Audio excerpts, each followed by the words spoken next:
So I'm not sure if you're aware of this, but there are some politicians that have basically said if schools are not open in the fall, all funding is cut. So they have asked me to share their rollout for how it is we're going to open in the fall. Their plan is based on the 3 C's: consistency, consistency, consistency. We got to be consistent in these things in the United States. So this is what it is that they are proposing and how we are all going to open this fall. First is masks. Everybody has to wear a mask. All students and educators and everybody in the buildings has to wear a mask. You can wear a store-bought mask. You can wear a homemade mask. It doesn't make a difference, but everybody is going to wear a mask. Now, the second option there is don't wear one, okay? But you got to stick with one of those 2 plans for consistency. They were going to offer a third where you wear them sometimes, like in the classroom, but not in the hallways. But consistency is the key. So everybody is going to wear a mask, okay? Except the schools that don't. Next is temperature, okay? We all know that if you got a temperature, there's a chance you might got the coronas. So everybody's temperature has to be checked before you walk in the building. There is no funding to pay for people to be at the bus stops and at every single door of a school to take a temperature.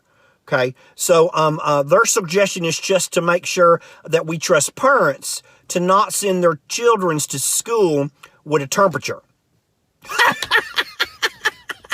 That one is my favorite. Okay, next are instructional options, okay? Parents are going to have 2 options. You can send your child to school if you feel it's safe and they'll just get their instruction like normal in a classroom with their teacher.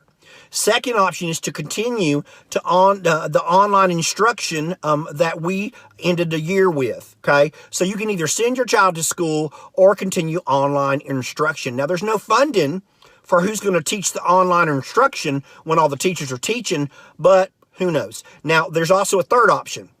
You can keep your child at home for online instruction and then send them into school when it's convenient for you, like when you got to go shopping or when you're tired of your child. That third plan is called what some of you do anyways during the school year. Okay, so those are the options for instruction. Next is the date of opening schools. We got to be consistent.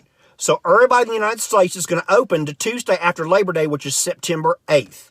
That will give us all summer to get rid of the coronas. So everybody's going to open on September 8th. The second option there is to open at a different time. Okay, but you got to choose one of those because we got to be consistent. And then the last thing is lunch. Okay, we can't be gathering with all the students in the cafeteria. So all students are going to be given their lunch as they walk into the school building. Everybody will get an insured drink and a Slurm gym. And this will get them through the day so the teacher could just eat lunch in their classrooms whenever they're ready to, okay? So these are the rollout options that we have been given to make sure that we can start school in the fall. I'm sure they will change next week, and I'll bring you the new changes then.